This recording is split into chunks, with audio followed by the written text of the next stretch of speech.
Yo, salut tout le monde, ça fait une fête 4 à l'appareil, j'espère que vous allez bien. Aujourd'hui, on se retrouve pour une nouvelle vidéo achat manga. Il y a une trentaine de titres à vous présenter et on va commencer ça directement. Donc, je me suis pris le tome 14 du 8ème fils, petit isekai, ma foi, bien sympa. Je vous montre quelques petites images. Et ça reste toujours très cool. C'est un peu dans la lignée du 7ème fils qui était un film, à la base un roman basé sur le roman en fait, de l'épouvanteur, si j'ai pas de conneries, qui était plutôt très sympa.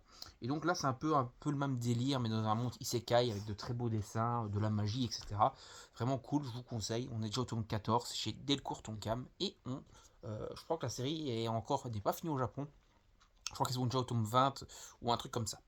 Donc on a Don't Call It Mystery chez Noévégraphe. Il me semble que Noévégraphe a été racheté par Mehan. Je dis peut-être des grosses conneries, donc n'hésitez pas à me reprendre dans les commentaires. Mais il me semble que ça a été repris par Mehan. C'est un thriller plutôt cool. Euh, je ne sais pas s'il est fini au Japon par contre. Le dessin est assez particulier, mais franchement l'histoire est vraiment très sympa. On continue avec Valkyrie Apocalypse, l'affaire de Jacques l'Éventreur. Donc ils avaient fait un spin-off sur Lubu en 7 tomes. Là c'est le spin-off sur Jacques l'Éventreur. Et on est déjà donc au troisième volume. Le dessin est plutôt cool, le scénario est assez, comment dire, surprenant, on va dire. Et franchement, ça vaut le détour, donc n'hésitez pas à aller vous procurer le petit manga de Jacques l'Éventreur si ça vous intéresse, dans l'univers de Valkyrie Apocalypse. Désolé, petit rototo. Donc on continue également Harem in the Fantasy World Dungeon. C'est un Aishi, voilà, je vais pas trop vous montrer, c'est un petit peu, c'est pas une taille, mais c'est un petit peu olé olé, on va dire, sur les bords. Voilà, je passe une première page, c'est déjà méga olé olé, la première page que j'ouvre. Je vais essayer de vous trouver une page qui n'est pas olé olé, on va prendre ça. Hop là. Donc le speech du truc en fait c'est qu'on est donc un groupe d'aventuriers, on va explorer des donjons comme dans beaucoup de mangas etc. Sauf que là il y aura tout un côté harem qui va se mettre en place avec pas mal de filles qui vont tomber amoureuses du protagoniste principal et pas mal de scènes un peu olé olé. Voilà. Donc c'est assez olé olé on va dire. Donc on continue également Légende vivante. Ça il faut que je m'achète le tome 14 parce que je me suis rendu compte qu'il me manquait le tome 14. Donc voilà, il faudra que quand je m'achète le tome 14, que je me replonge dans la lecture. Le tome 16 va bientôt sortir, ou est sorti. Il faudra que je me mette à jour du coup. Hop, je vous montre un petit peu. C'est Isekai, avec pas mal de combats, pas mal de magie. C'est plutôt assez sympa. Et il faudra que je me remette à jour et que j'oublie pas d'acheter le tome 14 qui me manque. L'enfant du dragon fantôme. Un manga un petit peu kawaii, un petit peu pas prise de tête, avec de très beaux dessins. C'est chez Komiku. Donc Komiku en général, il faut quand même des mangas parfois un peu kawaii comme ça. Et c'est plutôt cool. J'ai entendu Komiku être un peu dans le mal. Là, ça a l'air un peu de se redresser. Donc j'espère pour eux que ça va aller. Franchement, c'est vraiment très sympa ce petit manga. Après, Komiku n'ont pas vraiment de grosses séries phares, on va dire. C'est beaucoup des séries un petit peu comme ça, tranches de vie, kawaii, d'autres séries parfois un peu plus matures, etc. Mais ils n'ont pas vraiment une grosse série culte, on va dire, chez Komiku qui fait genre 40 tomes, mais que tout le monde connaît. Donc ils n'ont pas vraiment ça, et donc c'est pour ça que parfois ils sont un peu dans les problèmes. On continue également dans le sens du vent. Donc le tome 7, si je dis pas de conneries, c'est ça, chez Soleil Manga. Petit manga toujours très cool à suivre. Après, il y avait eu beaucoup de temps entre le tome 6 et le tome 7. Le tome 7 est sorti depuis déjà un bon moment, mais je ne l'avais pas encore pris. Là, je l'ai enfin eu l'occasion de me le choper, donc je me le suis pris. Et en fait, on suit un personnage qui a un peu le pouvoir de pouvoir comment dire, manipuler les courants électriques. Et on va suivre un petit peu son parcours, un petit peu un road trip, un petit peu un voyage initiatique, etc. Et c'est très cool à suivre. Et le dessin est franchement sympa. Et voilà, c'est pas vraiment prise de tête, c'est pas vraiment compliqué à suivre. C'est assez chill par moment. Voilà, si vous voulez une petite lecture un peu sympa, n'hésitez pas à vous procurer Les dans le sens du vent. Donc j'ai le tome 12 de Légendaire Saga, je crois que j'ai le tome 11 aussi qui doit traîner quelque part, il est là. Je me suis remis à jour dans les sorties de Légendaire Saga. Donc les légendaires à la base c'est une bande dessinée franco-belge je crois, si je dis pas de conneries, ou c'est franco-français. En tout cas, c'est à la base une BD. Et ils ont voulu faire une version manga, même si on retrouve quand même beaucoup de pattes bande dessinée dans les dessins, etc. L'histoire est plutôt cool. Et, euh, et voilà, j'aime bien suivre la série. Après, je suis pas trop à jour dans la série. Du coup, il me manquait pas mal de tomes. Enfin, il me manquait 2 tomes pour mettre à jour. Je crois que le tome 13 va bientôt sortir. On a des gros combats et tout. Je vous montre un petit extrait. Hop. Qui sont plutôt badass, un peu à la DBZ et tout. Et franchement, je suis assez fan du manga. Je n'ai jamais lu la BD, donc je ne peux pas vous dire vraiment si ça suit fidèlement la BD, etc. Mais en version manga. Mais la version manga est vraiment très cool, et c'est chez Delcourt, si j'ai pas de conneries, ouais, Delcourt Tonkam. Donc voilà, n'hésitez pas, si vous voulez un petit manga un petit peu shonen avec des beaux combats, n'hésitez pas à aller vous procurer les légendaires sagas qui sont vraiment très sympas. Et je pense que si vous aimez bien la BD, je pense que vous aimerez bien le manga, à mon avis. Voilà, je dis ça, c'est mon humble avis, parce que je n'ai pas lu la BD. J'ai continué également Kimono Incident. Je crois que celui-là est sorti depuis un moment, mais il me manquait dans la collection, donc je me le suis pris. C'est toujours un peu un manga, un peu un délire à la Bleach, avec des dessins un peu moins, on va dire, je vais dire trash, pas vraiment trash, mais je sais pas comment expliquer, mais c'est moins à la Bleach, et un peu plus kawaii dans certains designs, des yokai qui est dedans, etc. Mais ça reste très cool à suivre, c'est plutôt bien dessiné, il y a un anime je crois, mais c'est seulement 13 épisodes. Mais voilà, n'hésitez pas à aller vous procurer un peu le manga si vous voulez. C'est franchement assez sympa à suivre.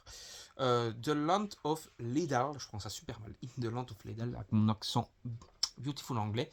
Si vous entendez des bruits, c'est le chat qui gratte sur la porte. Ne vous inquiétez pas. Donc voilà, chez Komiku. Le set était sorti depuis un bon moment. Je l'ai commandé sur Amazon parce que je le trouvais jamais en librairie.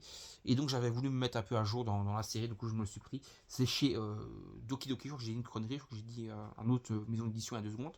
Non, c'est chez Doki Doki. C'est très cool à suivre. Encore une fois, on est un peu plus dans un manga un peu plus initiatique, promenade, etc. Désolé, c'est les chats encore. Qui est assez détente, on va dire. Il y a de la magie, il y a des combats et tout dedans. Mais on va dire pour le début du manga, c'est assez détente. Voilà. Après ce tome 7, là, je vois quelques pages, je ne l'ai pas encore lu. Hein. Je vois quelques pages, ça a l'air de partir un peu en baston. Donc il faut voir, ça peut être intéressant. Il y a des trucs vraiment pas mal qui ont l'air dans ce tome-là. Il va vraiment falloir que je me mette à jour. Ça a l'air vraiment stylé. Je ne vais pas vous montrer pour pas vous spoil, mais The Land of Ledal, ça, je pense que vous allez aimer. En plus, ça a l'air de partir un peu plus dans un côté un peu plus sérieux avec ce tome-là, donc ça peut être très sympa. Donc on continue également Dragon Ball en édition full color. Voilà, bon, ma Bible, vous le savez, pour ceux qui me suivent depuis longtemps, c'est ma Bible, donc c'est Dragon Ball, voilà. Et là, c'est la version color de Glénat. Ici, on termine le combat qu'on n'a pas, et je crois qu'on commence le combat contre Vegeta. Je vais vite survoler. Ouais, c'est ça. Donc on s'arrête à peu près à la fin du tome 19 de la version classique. Ici c'est le deuxième tome des Saiyans, donc je crois qu'ils vont faire 3 tomes sur les Saiyans, ils ont fait 8 tomes sur l'enfance de Goku, donc qui s'est terminé avec quoi, avec le ruban rouge si j'ai pas de conneries. Puis il y a eu l'arc Piccolo en 4 tomes, donc ça fait 12, et là on est donc au tome 14. Ouais. Donc 1 plus 2, tome 14. Donc, enfin 12 plus 2, tome 14. Donc on est au tome 14 normalement de la série classique, et là on a en fait la fin du tome 19 de la série classique dans ce volume là. Et du coup, voilà, on avance plus vite du coup dans les mangas, c'est full color. Ce qui est intéressant, il n'y a rien qui change à part les couleurs, hein, ça reste le même manga. Ce qui est toujours intéressant, c'est ce qu'on a à la fin. Donc à la fin, on a toujours des petites notes avec des touches, des infos de Toriyama, etc. Vous aimez bien, mais Toriyama, il est mort, comment il peut donner des infos. En fait, ce manga-là est une édition color qui existait déjà au Japon. Et donc, en fait, ils ont juste réédité ça chez nous. Donc la version full color, et du coup ben, c'est normal qu'on ait les infos de Toriyama parce qu'il est encore vivant quand c'est sorti au Japon, tout simplement. Donc on a des questions-réponses, on a des quiz, on a des infos sur des arcs et tout, avec en général des interviews de Toriyama et tout. Et donc on peut en apprendre pas mal pour ceux qui ne suivent pas toutes les interviews et tout. D'ailleurs on peut pas tout savoir sur Dragon Ball parce que je suis un fan inconditionnel de Dragon Ball, je connais quasiment plein de trucs. Et j'ai appris un truc récemment que je ne savais pas. Et ça m'a vraiment surpris de l'apprendre parce que je ne le savais vraiment pas. C'est qu'en fait, Mister Satan, le premier combat de haut niveau qu'il a mené et qui l'a mené à avoir peur, entre guillemets, dès que quelqu'un a un niveau supérieur à lui, on va dire, donc de se cacher ou de faire des magouilles, c'est qu'en fait qu'il a combattu Taio Pai Pai quand il était jeune. Et Taio Pai Pai a même tué son maître. Vous entendez le chat, c'est le chat qui pleure, ne vous inquiétez pas. Donc Taio Pai Pai a tué son maître, il a laissé Satan, donc Mister Satan, Hercule Satan, pas Satan petit cœur, hein, donc Hercule Satan, gravement blessé. Et du coup, c'est un peu de là que découle un peu sa phobie, on va dire, des guerriers surhumains. Voilà. Et c'est quand même intéressant. Et ça permet aussi de voir un peu que le niveau de Hercule Satan n'est pas non plus à chier. Bon, comparé à la Septime et tout, bien sûr, c'est une brêle. Mais il a quand même survécu à Taio Pai Pai. Taio Pai Pai qui tuait des gens à coups de langue. Voilà, donc il tue quand même le commandant Blue, qui est quand même déjà un peu un gars surhumain, il a des pouvoirs psychiques et tout. Il le tue d'un coup de langue. Donc le fait que Hercule Satan, donc Hercule a survécu à ça, bah c'est quand même qu'il est pas si mauvais que ça, voilà, tout simplement. Après, je pense qu'il doit peut-être être un peu plus fort que le commandant Blue, mais voilà, c'est pas non plus au-dessus de ça, je pense. Peut-être, allez, on va peut-être quand même au-dessus de commandant Blue, on va dire. On va quand même le placer au-dessus de commandant Blue, qui se fait quand même tuer d'un coup de langue, mais on va dire que c'est pas non plus un niveau de Tortue Géniale, etc. Je pense pas, en tout cas. Voilà. Débat en commentaire ouvert si vous voulez me dire que Hercule Titan est aussi puissant que Tortue Géniale. N'hésitez pas à me le dire, mais je pense pas du tout. Donc on continue également Fairy Tail avec le 100 Year Quest, je trouve ça super mal. Donc la quête de 100 ans, on va dire ça à la française totale, pas moitié français, moitié anglais, moitié bizarre. Donc on continue avec le tome 21 de la série. Je crois qu'au Japon ils sont au tome 23 ou 24. Je crois qu'on rentre dans le dernier arc au Japon. Je crois qu'ici on a déjà à peu près fini l'arc des dragons, parce qu'il y avait un arc des dragons, etc. Je vais pas vous spoil davantage si vous n'avez pas suivi la série et que vous voulez vous y mettre. Je crois qu'on a à peu près fini ça et qu'on rentre dans un gros arc où on va un petit peu avoir... en fait, il y avait un arc parallèle, on va dire, au dragon dans le manga. Et je crois que là, on va enfin retourner dans cet arc-là principal. Tout le monde va se regrouper dans cet arc-là et ça va être un peu, on va dire, la bataille finale de Fairy Tail, la quête de 100 ans. Ça promet en tout cas d'être assez intéressant. J'ai pas encore lu ce tome-là, mais bon, ça reste la patte de Hiro Mashima. Donc ici, c'est dessiné en fait par Atsuo Ueda, je trouve ça super mal. Atsuo Ueda, qui est en fait un assistant de Hiro Mashima. Et Hiro Mashima fait le storyboard et le scénario. Donc il fait comment les cases soient à peu près découpées, il fait le scénar, mais c'est pas lui qui dessine. Lui, il était concentré sur Adon Zero et maintenant sur son nouveau manga dont j'ai oublié le nom. Je crois que d'ailleurs que j'ai peut-être un nouveau tome à vous présenter dans l'achat, je vous montrerai après. Donc c'est pas lui qui dessine, mais en fait on a l'impression que c'est Hiro Mashima. C'est vraiment du Hiro Mashima pur jus au niveau des dessins. Voilà, un petit coucou de Birus qui fait coucou là. Et donc voilà, c'est vraiment du Hiro Mashima dans les dessins, dans le scénario, forcément c'est lui à 100%. Mais franchement c'est très sympa et je vous invite à découvrir la série. Je sais pas combien de tomes ils vont faire vraiment au final. Peut-être 27, ça fera 63 plus 27, ça fera 90, donc 90 tomes. Voilà, il faut voir. Peut-être 37, mais bon, ça me paraîtrait quand même vraiment abusé. Je pense vraiment qu'on est sur la fin. Voilà, je pense pas qu'on ira au total en combinant les tomes à 100 tomes. Je pense pas. Donc on continue avec également Phantom Buster. Donc Phantom Buster que je vais à la base pris juste pour avoir les cartes à collectionner, hein, les 4 premiers tomes. Il y avait des cartes à collectionner de Kion. J'ai reçu la nouvelle fournée. Je ne vais pas vous présenter ça ici, mais bon, j'ai reçu les nouvelles cartes à collectionner de Kion. Et donc d'ailleurs maintenant il y a un nouveau tome, un nouveau manga acheté entre guillemets pour avoir la collection des cartes. C'est Ichi Witch ou un truc comme ça. Faut voir que j'achète, j'ai pas encore acheté les tomes d'Ichi Witch pour avoir les cartes. On verra. Moi je pense que je vais les acheter parce que je fais la collection des cartes. Mais on verra dans un prochain achat manga du coup. Donc Phantom Buster, je vous dis, j'avais à la base acheté pour les cartes et tout. Mais franchement, je trouve que c'est assez stylé. Les dessins sont pas mal, il y a des beaux combats, il y a de l'action, il y a de l'humour. Franchement, c'est sympa. Après, c'est pas non plus un truc à se taper le fion sur le sol. Ça reste sympa à lire, ça reste plaisant, mais c'est pas non plus une grande lecture. Voilà, tout simplement. Après, franchement, les dessins sont cool, le scénario est plutôt sympa à suivre. Franchement, pour un manga à la base que j'ai acheté juste pour avoir les cartes, entre guillemets, ça reste quand même une bonne surprise. Voilà, tout simplement.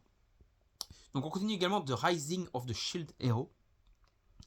Alors, il faut savoir qu'à la base, c'est un light novel, que le manga est un petit peu à la bourre maintenant par rapport au light novel et que du coup ils ont continué l'anime en se basant sur le light novel et donc logiquement l'anime va plus loin que le manga maintenant.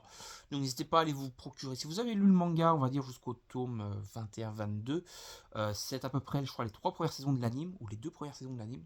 Je crois les 2 premières saisons de l'anime. Et après saison 3 et 4, ça avance sur le light novel et on est déjà plus loin que ça dans l'anime. Donc voilà, vous pouvez vous procurer l'anime ou bien lire le manga et vous aurez la suite dans l'anime si vous le souhaitez. C'est rare en général qu'un anime dépasse un manga, mais là voilà, c'est le cas parce que le matériel d'origine c'est pas le manga, c'est le light novel. On a également réincarné dans un autre monde le tome 16. Donc voilà, c'est un isekai, hein. Donc pareil, vous vous en doutez. Je vous montre un petit peu les dessins. J'aime bien les isekai, vous le savez. D'ailleurs, mon roman que j'ai écrit, qui est toujours disponible si ça vous intéresse, qui est donc Les Mondes Imaginaires par Jérôme Mons, qui se retrouve sur Amazon. Je vous mettrai sûrement dans la description. N'hésitez pas à aller vous le procurer d'ailleurs. Mon roman, c'est un isekai. Voilà, que j'ai écrit, c'est un isekai. Et donc voilà, vous voyez à quel point je suis fan des isekai. J'écris même des œuvres, moi-même, entre guillemets, sur les isekai. On continue également Mushoku Tensei. En parlant d'isekai, c'est encore une fois un isekai.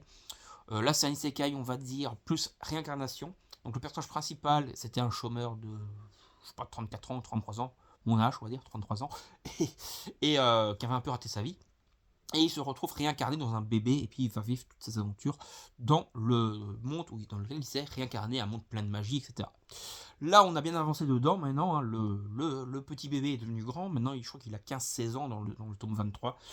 Donc on a déjà vécu pas mal d'aventures, parce qu'on va dire les aventures, on les suit déjà même quand il est enfant, donc quand il a je crois 8-9 ans, ça commence quand il a 8-9 ans on va dire, vraiment. Et là on avance vraiment de plus en plus dedans.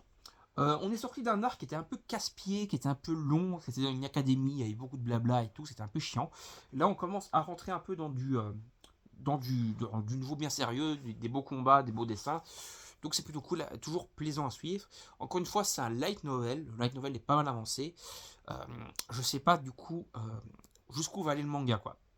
Parce que si on suit un peu le principe du light novel, on va peut-être partir pour 40-50 tomes de Mushoku Tensei, donc on est peut-être qu'à la moitié de l'histoire. Voilà, ça commence à être un peu long, on verra. Parce que c'est vrai que maintenant les mangas longs, entre guillemets, ça ne marche plus trop. Enfin, ça marche plus trop. Les auteurs n'ont plus trop envie de faire des mangas longs, c'est ça plutôt que je veux dire. Voilà, Jujutsu Kaisen, 30 tomes, j'allais dire My Hero Academia, 42 tomes, c'est déjà beaucoup, 42 tomes, c'est comme la première série de Dragon Ball, donc c'est quand même déjà pas mal. Qu'est-ce qu'il y a eu d'autre? Il y a eu Demon Slayer en seulement 23 tomes, alors que c'est quand même un banger, entre guillemets, de vente, voilà. Je mets de vente parce que j'aime bien Demon Slayer, mais c'est pas mon manga coup de cœur, quoi. Il y a plein d'autres mangas que je préfère à Demon Slayer. C'est pour ça que je dis pas que c'est un banger absolu. Après, lisez-le, voilà, pour comprendre un peu la hype qu'il y a eu autour et tout. N'hésitez pas à le lire, regarder l'anime. Mais voilà, c'est pas mon manga préféré, quoi. Clivates, que je continue. Je n'ai pas encore lu, je suis vraiment à la bourre dans la série totale, donc je ne peux pas vraiment vous dire. J'ai juste que le dessin est assez particulier, mais qu'il est plutôt sympa, plutôt plaisant. C'est un peu un dessin original, donc voilà, n'hésitez pas à vous procurer si vous voulez un peu d'originalité au niveau du dessin. C'est plutôt sympa. On va essayer un peu accélérer parce que sinon la vidéo va durer 107 ans. Donc on a l'aventure de Dai, donc c'est l'aventure de Havan, donc en fait c'est la préquelle à Dragon Quest Dai. Donc c'est Dragon Quest l'aventure de Dai, sous-titré on va dire l'aventure de Havan, ou de Ivan, mais je pense que c'est plutôt avant, ou Havan, voilà. Moi je prononce plutôt Havan, mais il y en a qui disent avant, il y en a qui disent Ivan. Pour moi c'est pas Ivan, mais bon, voilà, on s'en fout. Donc on avance pas mal dans l'histoire, on commence à avoir des combats de plus en plus sérieux, etc. On avance un peu plus dans le gras, on apprend un peu plus déjà sur des trucs qu'on avait déjà appris entre guillemets dans Dragon Quest la quête de Dai, voilà, qu'on avait déjà eu des flashbacks, etc. entre guillemets sur ce qui se passe dans ce tome là. En tout cas on a déjà pas mal de flashbacks dans Dragon Quest la quête de Dai. On avance quand même pas mal dans l'histoire. La première saga, la première grosse partie qui est sur Adlar va se terminer dans 3 ou 4 tomes, je crois que c'est vers le tome 10 que ça se termine, et après on rentre dans une nouvelle saga. Donc ça va quand même être assez long. Je crois qu'au Japon ils sont au tome 15 déjà. Je crois que la première saga, comme je dis, se termine vers le tome 9 ou 10. Donc ils sont déjà à 5-6 tomes de la nouvelle saga. Après je pense quand même que ça va s'arrêter un moment parce que voilà, on peut pas non plus donner une vie de malade mental à Van. Quand on commence, Dai il a quoi, 30 ans, 35 ans. Euh, il peut lui avoir. Surtout que quand on suit un peu Dai, on voit en fait qu'il a vécu, on va dire, pas mal d'aventures avant, mais ça se concentre beaucoup sur Adlar. Donc là, commencer à partir dans une nouvelle saga, je suis pas sûr en fait. On verra, mais ça peut être c'est intéressant, voilà. Je suis un peu à jour dans les scans et tout, parce que j'avais lu les scans, parce que je suis quand même fan de Dragon Quest, et surtout, on va dire, de Dai, j'aime quand même vraiment pas mal. D'ailleurs, j'ai le nouveau Perfect de Dai, tome 14. La série va être finie en 25 tomes perfect. Donc il y a 37 tomes d'origine, et là ça fera 25 tomes en ayant tout condensé en 25 tomes, quoi. Et là on est un peu dans, on va dire, dans la fin de l'arc qui précède la bataille finale. Donc on va avoir ça, ce tome 6 c'est le tome 14, ce tome 15 on finit cet arc là, on va partir dans des entraînements à mon avis qui vont se terminer vers le tome 16, et à mon avis de 17 à 25 ça sera la grosse bataille finale, le gros arc final de Dragon Quest. Voilà. Donc on approche de la fin doucement, ou en tout cas on va rentrer dans le dernier arc, même si le dernier arc va faire 8-9 tomes, quoi. Seraph of the End, on est dans la troisième saga également, je crois que c'est la saga des démons si je dis pas de conneries, non c'est pas les démons, on a eu la saga des vampires, saga des... Ouais, je crois que c'est la saga des démons. Je suis à la bourre un peu dans Seraph of the End, donc il faudra un peu me remettre à jour. Mais on est toujours dans la série, on est au tome 33, au Japon ils sont au tome 35. Il serait peut-être temps que ça se finisse aussi. Et il serait peut-être temps aussi qu'ils reprennent l'anime, parce que l'anime ça a fait 2 saisons. Ça date que la première saga, c'est genre les 8 ou 9 premiers tomes. Donc voilà, il serait peut-être temps un peu de... Voilà, parce que l'anime était vraiment sympa en plus. Alors, on continue également To Your Eternity, j'ai le tome 23 et 24, j'étais à la bourre, donc je me suis pris. Le tome 25 sera le dernier, ça va être enfin terminé, parce que je trouvais que la série commençait vraiment à tirer en longueur. Ce tome-là, je ne les ai pas lus, donc je ne sais pas encore de quoi ça parle sur la fin, parce qu'on approche vraiment de la fin de la série, du coup, parce que le prochain est le dernier. Mais voilà, il était temps que ça se termine. Surtout qu'il y a pas mal de sauts temporels dans le manga et tout. Il faut être bien accroché pour tout comprendre. Donc voilà, si il faut chaque fois tout se relire pour comprendre, j'ai pas envie de me lire 40 tomes pour chaque fois pour savoir la suite, quoi. Je continue également Ayuashi, que j'aime bien. Ayuashi, c'est un manga de football, mais comme je l'ai déjà dit et que j'aime bien le dire, c'est un côté un peu plus réaliste. Blue Lock, pour moi, est un peu plus, on va dire, arcade, donc shonen, pur jeu, avec des techniques de dingue qui explosent des goals et tout. Et là, on est plus dans des matchs plus humains, à des niveaux, en tout cas, plus humains, donc ils vont pas exploser des goals en tapant dedans, ils vont pas fracasser, je sais pas, une tribune, parce que leur balle a fait comme une météorite. Voilà, c'est beaucoup plus humain, il y a beaucoup plus de tranches de vie également, on apprend un peu plus sur les personnages, leur vie en dehors des terrains, etc. Alors que Blue Lock, c'est plus entraînement, on détruit tout. Voilà, c'est plus le Neketsu traditionnel. Ici, c'est très sympa, il y a du sport, il y a de la tranche de vie, il y a plein de trucs qui se passent. Il y a un peu un côté humain aussi autour, donc il peut y avoir des problèmes humains, des maladies de proches, etc. C'est pas juste je me fracasse sur le terrain et je me suis cassé le genou parce que j'ai tapé comme un sauvage sur la balle.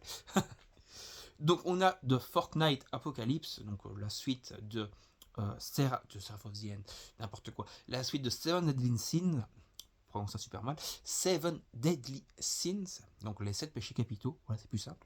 Donc c'est la suite avec les 4 cavaliers de l'Apocalypse. Et on est toujours dans du bon, c'est Suzuki qui fait ça, ouais, Nakaba Suzuki, on est toujours dans du bon Nakaba Suzuki. Les dessins sont fidèles à du Seven Deadly Sins, les combats sont cool, on commence à avoir de plus en plus de combats badass dans l'œuvre. Et voilà, on commence un peu à aller en fait sur du Seven Deadly Sins de la fin avec des combats épiques. Et donc ça c'est plutôt sympa et c'est un très bon shonen. On continue également Keiju Number 8. Je vais pas vous montrer d'image parce que c'est le dernier volume, j'ai pas envie de vous spoiler.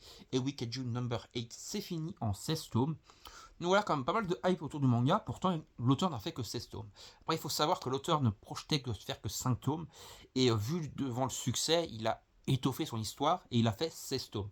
Mais il n'a pas voulu tirer en longueur. Et je trouve ça vraiment très cool de la part de l'auteur de ne pas avoir tiré en longueur. Parce qu'il y a certains mangas, des fois, c'est tirer sur tirer sur tirer sur la corde pour arriver à, je sais pas, 50, 60 volumes, alors qu'il n'y a pas forcément besoin. Et ici, voilà, franchement, c'est cool en 16 tomes, c'est fini, c'est sympa. Et les dessins sont toujours vraiment de très haute qualité, de très haut niveau. Donc n'hésitez pas à vous procurer ça. L'anime, je ne l'ai pas vu, je sais qu'il y a un anime. Donc je ne sais pas si l'anime est terminé, entre guillemets, c'est-à-dire que si on suit vraiment la fin du manga et que c'est terminé, ou s'il y aura d'autres saisons après. Voilà, je sais pas. Je sais juste que l'animation de l'anime est vraiment pas mal. Là, ça je sais. Donc on a Main of Rust, le tome 2. Donc j'ai acheté le tome 1 il n'y a pas longtemps, je vous l'avais présenté je crois dans l'achat précédent. Et franchement c'est un très bon shonen, il y a des combats plutôt cool. Moi, ce que j'aime bien dans ce manga là, en fait, c'est qu'on est un peu proche du Fire Punch. Je pense pas que c'est le même auteur que Fire Punch. Fire Punch qui est l'auteur également de Chainsaw Man. Je pense pas que c'est le même auteur. Mais on se retrouve vraiment dans du dessin assez similaire à Fire Punch, avec des combats un peu stylés, des pouvoirs un peu, comment dire, un peu hype, un peu balèze, on va dire, on peut exploser des murs, etc. Donc il faut un peu penser à Fire Punch avec le gars qui peut s'enflammer, enfin qui peut s'enflammer, non pas du tout, c'est pas du tout ça le speech de base, en fait c'est le gars, un gars qui peut enflammer les gens, qui enflamme un mec qui se régénère en permanence. Du coup le mec est enflammé en permanence. Enfin un petit speech vite fait sur Fire Punch. Il y a un mec, son pouvoir c'est de cramer les gens, et tant que le corps n'est pas totalement désintégré, les flammes ne s'arrêtent pas. Et vu que le gars il a un pouvoir de régénération quasiment infini, il continue à brûler en permanence. Voilà, c'est ça le speech de Fire Punch. Et ici on a un peu du dessin assez sale. Voilà. Je ne sais pas comment vous expliquer euh, ce que je veux dire, mais on sent un petit peu la douleur des persos, on sent qu'il veut montrer un peu un côté crade sur les personnages et tout, comme il y a dans Fire Punch où le mec brûle en permanence, quoi. Et je trouve vraiment que c'est très très bien fait. Je crois que c'est le premier manga de l'auteur en plus, parce que je suis quasiment sûr à 100% que c'est pas l'auteur de Fire Punch. Et à moins qu'il utilise un autre pseudo, ce qui est possible, mais je ne pense pas. Donc si vous le savez, n'hésitez pas à me le dire. D'ailleurs, j'ai une jaquette réversible avec qui est plutôt cool, je vais vous la montrer. Donc, jaquette de base, hop. qui est plutôt stylé, et la jaquette réversible qui est comme ça. Après, le manga est terminé en 4 tomes. Donc voilà, je vous donne l'info comme ça. C'est fini en 4 tomes, c'est une petite série. Et voilà, moi j'aime bien en général parfois les mangas courts. Hein. Parfois j'aime bien lire une petite série rapidement. Le seul truc qui me fait peur, c'est est-ce qu'il y aura une fin ou est-ce que ça va finir en queue de poisson. Généralement, les mangas en 4 tomes, il y a une fin. Parce qu'en général, c'est un manga où on l'a laissé faire 3 tomes, on lui dit bon, allez, tu peux faire une fin. Donc 4 tomes. Alors que en général, les mangas en 3 tomes, c'est on dit ah, désolé, ça marche pas trop, on arrête. Et donc après, il n'y a pas de suite. Donc, beaucoup de mangas en 3 tomes, en tout cas, ne sont pas conclus. Alors que les mangas en général en 2 ou 4 tomes, il y a une fin. Quoi. Généralement, manga en 2 tomes, c'est on a fait one shot, on n'est pas trop convaincu, mais on te laisse quand même finir, et donc c'est fini au tome d'après. Manga en 4 tomes, c'est on a fait 3 tomes, on n'est pas trop convaincu, on va arrêter, mais on te laisse faire un manga final pour conclure. Voilà, ça en tout cas, ça fonctionne en général comme ça. Alors que les mangas en 3 ou 5 tomes, en généralement, c'est bon, désolé, ça marche pas, on arrête. Même si parfois il y a une fin, bien sûr, dans les mangas en 3 ou en 5 tomes, mais à force d'expérience, c'est souvent une fin rushée entre guillemets quand c'est un manga en 3 tomes et on sent que l'auteur n'a pas pu faire tout ce qu'il veut. Et parfois c'est assez dommage d'ailleurs. On continue également Black Shadow, le grand tournoi. Ceux qui continuent à l'appeler comme ça, mais bon. Petit speech encore une fois pour ceux qui ne savent pas. Black Shadow, c'est un manga à la base où au Japon c'était édité dans une maison d'édition spéciale, enfin une maison d'édition normale on va dire. Il y a eu 5 volumes. On les a eu chez nous, c'était donc la première partie qui s'appelait juste Black Shadow. Après, au Japon, ils ont décidé de continuer sur un site où c'était diffusé en ligne, je crois, uniquement. Donc c'était publié en ligne, donc c'était un éditeur online, on va dire. Et les chapitres étaient proposés sur les plateformes online. Et donc Pika a dû renégocier pour pouvoir récupérer le manga. Et donc ils ont décidé d'appeler la suite Black Shadow le grand tournoi, parce qu'en fait c'était l'arc en cours, lorsque dans le tome 6 normalement. Donc voilà, eux ils ont continué à l'appeler comme ça. Alors qu'au Japon, en fait, c'est devenu une nouvelle série. Donc, c'est-à-dire la saison 1, c'est Black Shadow 1 à 5. Et puis, ils ont fait la nouvelle série sur l'autre plateforme, l'autre maison d'édition. Et qui est en fait la suite, hein, tout simplement. Mais ils ont donné un autre nom. Je ne sais plus exactement c'est quoi le nom japonais. Et du coup, Pika l'a récupéré. Sauf qu'ils ont décidé d'appeler ça le grand tournoi. Alors qu'en fait, je crois que le grand tournoi se finit au tome 10. Hein, donc, ça fait 4 tomes que c'est plus le grand tournoi. Quoi. Donc, il devrait peut-être penser à renommer le sous-titre de Black Shadow parce que c'est plus vraiment le tournoi, quoi, tout simplement. En tout cas, ça reste stylé, les dessins sont cool. Moi, j'aime bien. Après, c'est du manga classique, 100% classique, c'est du Naruto, du Black Clover, etc. C'est 100% ça. Mais franchement, c'est cool, les dessins sont bien, il y a des beaux combats. Voilà, si vous aimez bien Black Clover, si vous aimez bien Naruto, prenez Black Shadow, vous allez passer un bon moment, quoi, tout simplement, si vous aimez bien ce genre de manga, en tout cas. Si vous aimez bien les shonen assez classiques, on va dire. Donc on continue également HeroSkill, achat en ligne. J'ai failli dire online, achat en ligne. Donc il y a un manga plutôt stylé, dessin assez particulier, mais j'aime bien. Je vais vous montrer un peu. Hop là. Alors c'est un isekai, sauf que le gars, en fait, quand il a été réincarné dans ce monde-là, il avait une capacité qui lui permettait de faire des commandes. Genre s'il allait sur Amazon, et donc il pouvait se commander une poêle, un machin, un truc. Et donc en fait, il y avait les objets, on va dire, qui popaient un peu dans ses mains. Et donc il pouvait faire venir des objets un peu grâce à cette capacité d'achat en ligne qui permettait d'acheter des trucs. Et du coup, il pouvait en fait avoir des objets stylés, des objets cheatés, etc. dans le monde pour pouvoir se défendre dans cet isekai-là. C'est plutôt cool. Il y a un anime achat en ligne, mais ça me fait également penser à un autre anime, je sais pas si vous le connaissez. C'est un anime, un isekai, où le gars se fait réincarner dans le monde avec son smartphone. Et son smartphone fonctionne dans le monde, et du coup, il peut avoir des informations et tout normales grâce à son smartphone. Et ça lui permet d'apprendre des trucs et tout, et grâce à ça, de survivre. Voilà, c'est assez bizarre. Mais franchement, j'ai bien aimé cet anime. Enfin, j'aime bien les isekai en règle générale. Donc si vous aimez bien les isekai, n'hésitez pas à aller vous procurer HeroSkill achat en ligne, à regarder l'anime, voire regarder l'anime réincarné dans un autre monde avec mon smartphone qui était sympa. Et le dernier manga, enfin, de cet achat manga, c'est Battle Game in 5 Seconds chez Doki Doki. Action Beautiful. Donc c'est toujours très cool. Donc on a toujours le côté un peu Battle Royale, un petit peu survivre et tout, comme il y a dans King's Game, un peu dans King's Game, etc. Mais c'est plutôt du Darwin's Game, c'est-à-dire on est vraiment dans un truc de survie pur jus, avec des pouvoirs, les personnages ont des pouvoirs différents, capacités. Le héros a toujours sa capacité spéciale. Sa capacité spéciale, c'est quoi? On le sait dans le premier tome, c'est pas vraiment du spoil. c'est qu'en fait, il a le pouvoir que son adversaire pense qu'il a.